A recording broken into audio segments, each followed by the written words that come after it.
All right, let's dive into today's reading, starting right in the science section. We found an article introducing something developed by researchers at uh, IIT Kharagpur, the Indian Institute of Technology, Kharagpur, that could, well, genuinely change how we think about our daily commutes. Yeah, it's an app called Do-Room. Exactly, D-Room. Yeah. And it's designed to tackle this hidden but pretty significant problem. Yeah. The amount of pollution we're exposed to just, hmm traveling from A to B. It's easy to overlook, right? But the source, it paints a really clear picture. Your commute might only be at, what, about 8% of your entire day? hmm But this research found it can account for a huge chunk, maybe 33% of your total daily pollution exposure. Wow, that much. Yeah. And what's really insightful, I think, is that the pollution right on the road, the stuff we're actually breathing in traffic, it's often far, far worse than what the general urban air quality sensors pick up. You know, the ones from the CPCB, the Central Pollution Control Board. And most people just aren't aware of that difference. Exactly. Commuters often don't realize the actual risk level. So that gap in awareness is exactly what D-Drum is trying to fix. It doesn't just give you the standard, shortest or fastest routes. No, it does more. Yeah, the source details, it actually offers 5 different options. You've got the usual fastest and shortest, sure, but critically, also a least exposure to air pollution route. They call that LEAP. Leap. And a least energy consumption route, LECR. And then there's this kind of combined suggested route that tries to find a good balance. And it's all based on real-time data, right? Oh. Air quality and traffic. Precisely. Real-time data. Looking at those simulation results they mentioned from Delhi, it's really quite eye-opening. It is. Like, taking the LEAP route in central Delhi showed this massive drop in pollution exposure, over 50%. 50%. But here's the trade-off. The thing the app makes really visible. The time? Exactly. It increased the commute time by like 40%. 40% longer in the car. Oof. Yeah. But then, flip side, using the LECR route in South Delhi, that helped cut energy use by 28%. So, cleaner air, but more time. Or less fuel, but maybe not the cleanest air route. So this tech really brings a very personal question right to your dashboard, basically. Mm-hmm. Are those trade-offs you, the listener, would actually be willing to make? An extra chunk of time stuck in traffic just to breathe cleaner air. Or maybe taking a different way home to save on petrol or battery charge. Yeah. Now, from a technical angle, getting that real-time data across a country like India, that's a huge challenge. Leveling. The source points out India probably needs around 4,000 continuous air quality stations for proper coverage. But by late 2024, the CPCB only had about 1,385 up and running. So big gaps. Big gaps. Even in megacities like Delhi, which only had 40 stations, there are blind spots. Right. So how did the IIT team handle that? Well, their solution is pretty clever, actually. They use something called segment-wise interpolation, basically estimating the conditions between the known data points.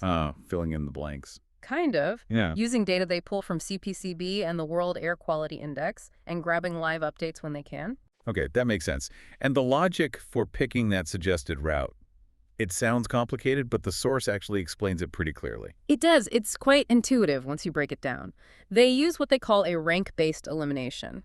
Time comes first. Why time? Because pollution exposure is basically the concentration of the bad stuff multiplied by how long you're breathing it. Simple as that. Longer time in dirty air equals more exposure. Got it. Minimize time first. Exactly. Then they look at distance. After those two, they filter out routes with higher pollution levels and finally routes that use more energy. And that multi-step filtering gives you the balanced, suggested route. Yep.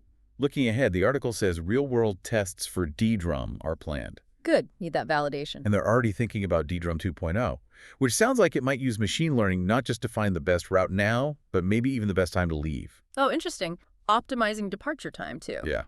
Plus, they're exploring adding crowdsourced data. Imagine, like, cheap sensors on street poles, or maybe on cars, or even carried by people. That could really open things up, because right now the simulations are mostly about cars and two-wheelers. Rarely, yes. But if you had data from cyclists or pedestrians, you could tailor suggestions for them too. Their exposure patterns are totally different. It really does make you pause and think about your own commute, doesn't it? Could knowing this stuff, this detailed info about pollution or fuel use, actually change your daily choices? Yeah. Your routine? Okay, let's shift gears. Moving from navigating our physical environment with apps to navigating our biological one. Still in that FAQ section of the sources, we found an update on the COVID-19 situation here in India. Right, there was a bit of an uptick mentioned. Yeah, the article notes a recent rise in cases, citing a figure around 5,755 cases, I think it was, which seemed to follow a similar pattern seen earlier in Southeast Asia. Mm-hmm. And if you connect this to what the experts in the source are saying, they basically explain that, look, we're now in a phase where seasonal spikes and dips are just, well, expected. Endemic now. Pretty much. COVID-19 is considered an endemic infection. It's circulating consistently in the population, kind of like other seasonal viruses, flu, and so on. And the variants. The dominant ones right now are descendants of Omicron, specifically strains like NB.1, .8.1, and LF.7, which came from JN1, and also LF.1 in places like Kerala. Okay. And the source pointed out that while these Omicron types are known for being good at dodging immunity from past infections or vaccines, Immune evasive, yeah. the critical thing is that the cases themselves have overwhelmingly been mild. That's a really key point.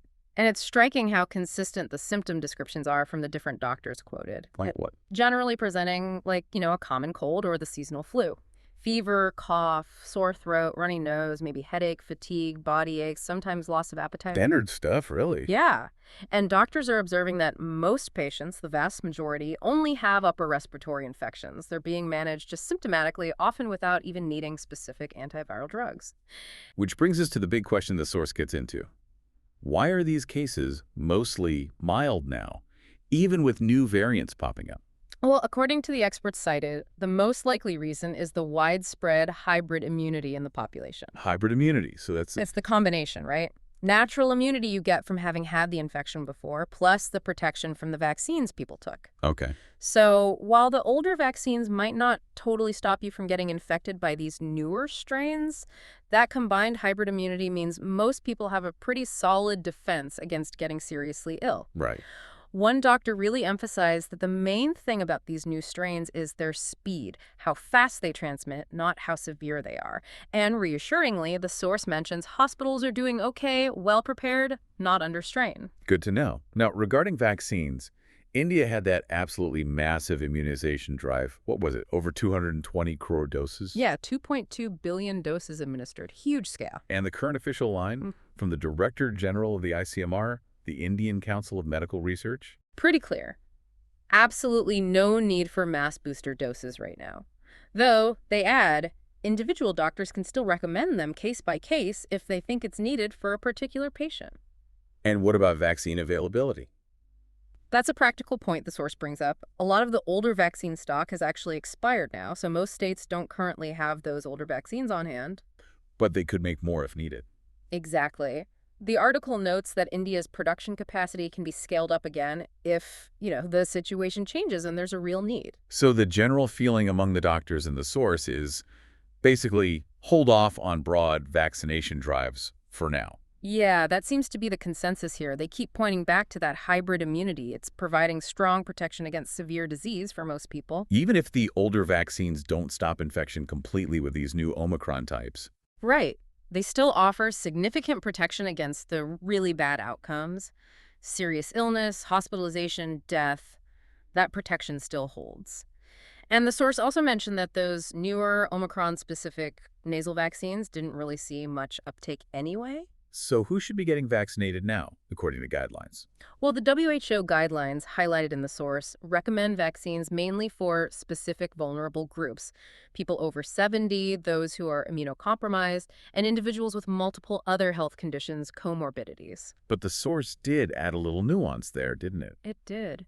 It mentioned that while most state governments are playing it cautious, waiting for more data, some doctors do feel it would be good if vaccines were readily available, specifically for those vulnerable groups who might lack immunity or have those underlying conditions. Right. And there was a quick mention of a Delhi High Court direction about sample collection, too. Just a procedural note, yeah. So thinking about this whole picture, endemic status, hybrid immunity, targeted vaccine advice, how does this change your perspective on how we, as a society, are managing viruses like COVID now? It really feels like a different chapter compared to, say, 2020 or 2021. Okay, still in the FAQ section, but now we're looking up, way, way up into space. Our next source details India's part in a really exciting upcoming space mission. This sounds cool. Yeah, it's Axiom Mission 4, or AX4. It's a commercial mission run by a company called Axiom Space. Scheduled launch date is currently June 10th, 2025. Next year. Yep, for a 2-week stay docked at the International Space Station, the ISS. And it's a big collaboration, ISRO from India, the European Space Agency representing Poland, Hungary's ECODOR program, and the U.S., using SpaceX Tech Crew Dragon and a Falcon 9 rocket. Wow, quite the international crew. And the article highlights some big firsts, right? Huge firsts. The crew includes Group Captain Shuhanshu Shukla. His call sign is Shucks. He's said to be India's first national astronaut to go to space in 41 years. 41 years, since Rakesh Sharma in '84. Exactly. Yeah. Crucially, he'll be the first Indian astronaut ever to actually visit the ISS. That's a major milestone. Absolutely massive for India's space program. And look at his crewmates, mentioned in the source. Peggy Whitson. The legend. Total legend. First female ISS commander, first woman non-military chief of NASA's astronaut office. Then there's Sufaz Uznaski-Wisniewski, Poland's second astronaut, and Tibor Kapu, Hungary's second. Quite the team. And they're already training together. Yep, started training at NASA's Johnson Space Center back in August 2024. So what will they be doing up there on the ISS? Now, the plan includes flying this commercial mission, obviously, conducting a whole load of scientific research, and doing space outreach. From India's angle, ISRO is quoted calling this mission a key milestone for Gaganyaan. Connecting it to India's own human spaceflight program. Directly. They explicitly say the experience and lessons learned from AX4 will be super beneficial for Gaganyaan and also strengthen spaceflight cooperation between ISRO and NASA. That makes sense, leveraging this commercial flight for national goals. What about the science? Did the source mention specific Indian experiments? It did. ISRO has several payloads going up as part of, I think, around 60 different studies from 31 countries on this mission. So what kind of things is India sending up? It gives a nice snapshot of their research priorities. For instance, there's something called Voyager displays. It's going to look at how computer screens work and affect astronauts in microgravity. Pretty vital info for designing future spacecraft interfaces. Practical stuff. Yeah. And then there's Voyager tardigrades. Tardigrades, those amazing water bears. The very same. They're going to study how dormant tardigrades can be revived to better understand their incredible resilience, which, could tell us more about the fundamental limits of life itself. Fascinating. What else? There's definitely a focus on future space travel, too. Experiments like crop seeds on IS and sprouts. They'll investigate how spaceflight impacts seed germination and plant growth. Basically, early steps towards space farming. Growing food in space, yeah. Exactly. And also experiments with things like cyanobacteria and space microalgae, exploring if they could be used in life support systems for long trips, or maybe even as resources in space. Self-sufficiency is key for long missions. Yeah, sure. And lastly, they mentioned myogenesis.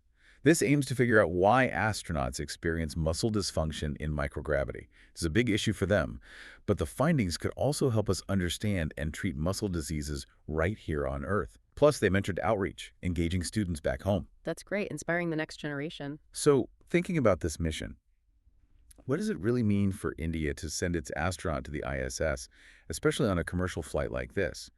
And how might these experiments happening hundreds of miles up studying tiny tardigrades or muscle loss genuinely benefit you, the listener, back on Earth? It's amazing how connected it all can be. Okay, let's switch gears completely now. We're moving to the magazine section for our last two sources today. And the first introduces us to someone really quite remarkable, Manjula Pradeep. Ah, yes, the activist and lawyer. Described as a prominent Dalit rights activist and lawyer, yes. But she uses this incredibly powerful term for herself, a community healer. The source really emphasizes her 3 decades right at the heart of the feminist and Dalit rights movement, particularly in Gujarat. Her story, as the article lays it out, is really compelling. She started way back in 1993 as the very first female employee at the Navsarjan Trust. The first one, yeah. Yeah, and a key moment, the thing that really pushed her towards becoming a lawyer, was apparently trying to make sense of a really complex postmortem report. It was for a custodial torture case involving a young Dalit man. That must have been incredibly difficult. And it made her realize she absolutely needed that legal knowledge herself to fight effectively. Her work since has focused on fighting both caste and gender-based violence. She's been right in the thick of some critical legal battles, and the source describes her approach as just holding survivors, supporting them, and having this unwavering commitment to never looking away. That phrase, never looking away, it really hits hard, doesn't it? The article mentions some specific, impactful cases, like a college rape case back in 2008, where she got a conviction in just 1 year. Working with an all-female legal team, it said. Exactly. And that case kind of opened the floodgates, leading her to handle many more sexual violence cases for marginalized girls. Then there's the 2016 Una flogging case. That was horrific. A Dalit family brutally attacked. Yeah, and the source says that case deeply affected her personally. It led her to convert to Buddhism, but also, sadly, resulted in a lot of backlash against her, which eventually contributed to her leaving Nev Sargent. But even after that, and despite that personal cost, the source really stresses her ongoing dedication, especially to the Una survivors even now, 9 years later. Still helping them. Yeah, helping with health issues, court support, fundraising. There's this poignant detail about one of the victims, Vashram, wanting to build a memorial at the site. She was also involved in another case, the Piyush Sarvaiya case, which resulted in a life sentence for the accused. She seems incredibly resilient. She does. But the article also includes her candid reflection that this work can be really lonely. She apparently used the phrase, Akili Hun, I am alone. She faces constant challenges and sees a real need for deeper connection and solidarity within the anti-caste movement itself to overcome some of its own divisions. That honesty is powerful, too. Yeah. But even feeling that loneliness, her efforts to build networks have been huge. The article mentions her co-founding the Dalit Human Rights Defenders Network, DHRDNet. Right, advocating for big policy things like a national budget specifically for scheduled castes and scheduled tribes, the SCST budget. Yeah.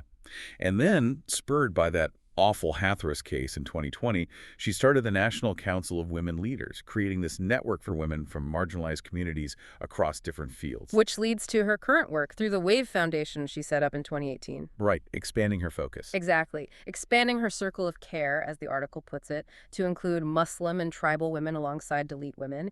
And while she definitely trains them in practical skills, documentation, advocacy, leadership. Important skills. Absolutely. But the source really highlights maybe the less visible but crucial part of her work, helping these women reduce fear and heal from their pain.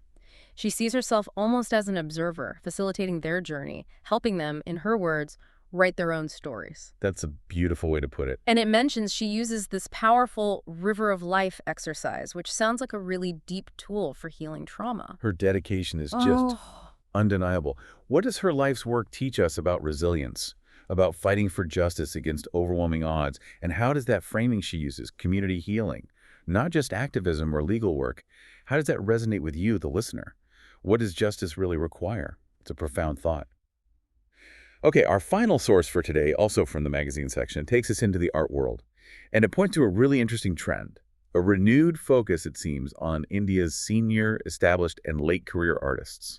Shift away from just the new kids on the block. Exactly. The article says this marks quite a departure from the last decade or so, which was heavily focused on promoting emerging talent. And it gives examples of this shift, right? Yeah, things like recent big solo shows for artists like Amitabh Das covering his whole career, or the opening of a new gallery, Subcontinent in Mumbai, whose first show featured Haku Shah's work, specifically aiming to highlight overlooked art histories. So why is this happening now? What are the experts saying?